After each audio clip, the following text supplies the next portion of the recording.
All right, so now that we've talked about the scientific view of how everything was created, we're going to look at the view that we learned from God through the Bible, okay? Now, what I want you to do is I want you to imagine that you are by yourself in an empty room. There's nothing to do, there's nothing to play with, there's nothing to hang out with, there's no one to talk to, nothing, okay? That's a pretty boring life, right? So, what you got to do now for this purpose is think of God like a man, okay? So, he's by himself and there's nothing to do. So, he thinks to himself, what if I create something? So, what he does is he breathes out everything that we know about the universe. All the stars, all the planets, all the galaxies, everything, okay? So now it all exists. But that's not enough, because, I mean, what are you going to do with planets? Just watch them spin? So what he decides to do is takes one planet called Earth. It wasn't called Earth back then, but we'll call it Earth, okay? Takes this one planet, and he decides to give life to this planet. He makes the oceans. He makes the lands.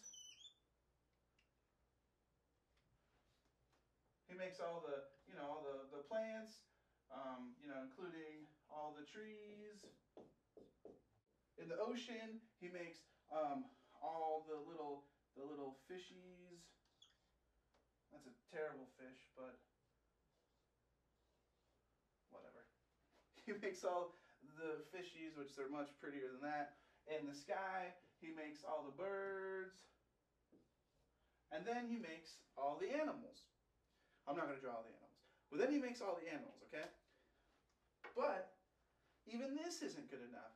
Because what are you going to do with animals? Just hang out with them, say, hi fish, hey birds, feed the birds, pet your cat. What are you going to do? So then he decides to create something else. This is Adam.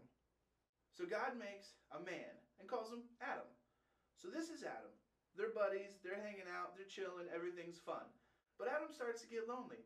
Why? Because look, he's this big, and I'm this big. Poor guy, he's all by himself. And God realizes that, and he thinks, you know what? I'm going to make someone for Adam. And he makes Eve. What I want you to know, and this is really important about the creation of mankind through God's image, is what he gave us. And that's called free will. Now, imagine if you could give Adam life. Now, you could come down and you could move him, you can make him walk around, you can make him do everything that you want him to do, including be your friend. And you could tell him, hey, you be my friend. Think of like Toy Story, okay? So Andy, who has all his kids, he's playing with all his toys, and they're all his friends because he's making them move, right? Now what happens when Andy leaves the room? So, we have Adam here, who's now by himself, okay? God has created him, but instead of making him want to be my friend, he lets Adam and Eve do their own thing, okay? So, we're still here, we're still friends, but you get to live your life. Now, if Adam and Eve decide on their own, and all of mankind after them on their own decide that they want to be my friend, doesn't that make it more special? Now, think of Toy Story again.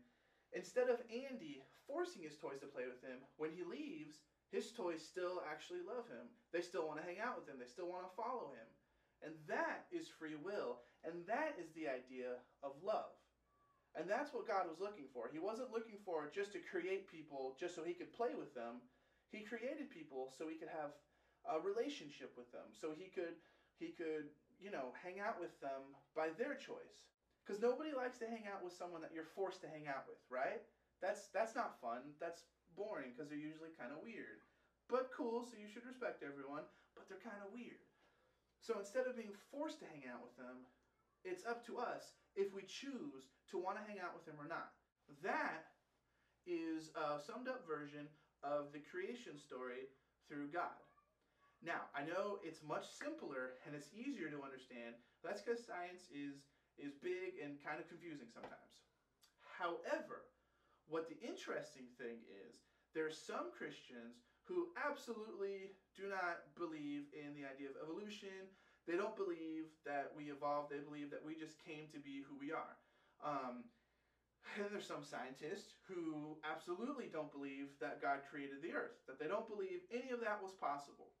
What I want to suggest is maybe instead of thinking they're both totally opposite, maybe they're the same thing. Remember when we talked about the Big Bang Theory and how everything started from one little spot and then blew out outwards? That could be God, right? Science doesn't really explain how this came to be. It just kind of was there. So that, in my opinion, and this is what I hope that you will believe too, is that God could have made this because there's scientific proof of the Big Bang Theory. So we should believe that because it makes sense, because it's scientifically there. But also we should believe that God could have put this there just as easily. So then everything expands, and then we have Earth. Well, that still kind of answers the same question of, sure it came about and it happened, but God still could have had a way with it. It's kind of like making cookies. If you took all the ingredients of a cookie and just kind of threw it together and threw it in the oven 1,000,000 times, maybe out of the one time you would make a cookie. And that's kind of what some people who don't believe in God believe what happened to the earth. Awesome coincidences happen and made a cookie, which could be because there's billions of planets out there and supposedly we're the only one with life on it. Or instead of doing all that, you take all of the ingredients to make a cookie and you actually make it and then put it in the oven and you bake it and it turns out to be a cookie. So Earth is either a cookie by accident or it's a cookie because God wanted to make a cookie. Now some Christians disagree with this because the Bible says that God created something every single day, and it took 6 days to create everything in the world. While it's true the Bible does say that, I think what these Christians aren't understanding, and I'm going to try to oversimplify this too, I think what Christians are looking at, they're reading the English version of the word. But what you know of language, what you're talking, what you're writing, that's not where language originated. A long time ago, we went through a bunch of different phases of writing and speaking and everything. Now, if we look in the Old Testament and we read that God created, everything in 6 days, we look at that word day, and in Latin, now not a lot of Christians know this. Now, the word Latin, it doesn't actually mean a 24-hour day. That word actually means a period of time. So that period of time could be a day, or the period of time could be any period of time. It could be a day, a year, thousands of years, millions of years. It just means it's a phase. And that's day 1. And then phase 2 happens. And then phase 3 happens. And so it took 6 phases of 6 blocks of time for creation to happen. Christians sometimes think the Bible was written in English. It wasn't. People that transcribed the Old Testament into English, they looked at that and they transcribed it to mean day. Maybe they thought it was a day. Maybe they just wrote day thinking it wouldn't cause that much confusion, but it has. So, my proposal to you is that you can understand and you can learn about the scientific idea of creation and evolution, and that's awesome. You can also look at the Christian view of how God created the world and the earth and humans and everything, and that's awesome too. And instead of like a lot of people would say it has to be this or it has to be that, I'm hoping that you see that it's possible for both of them to be the same thing. And that of talking about everything of creation is the life lesson that I hope you take from this.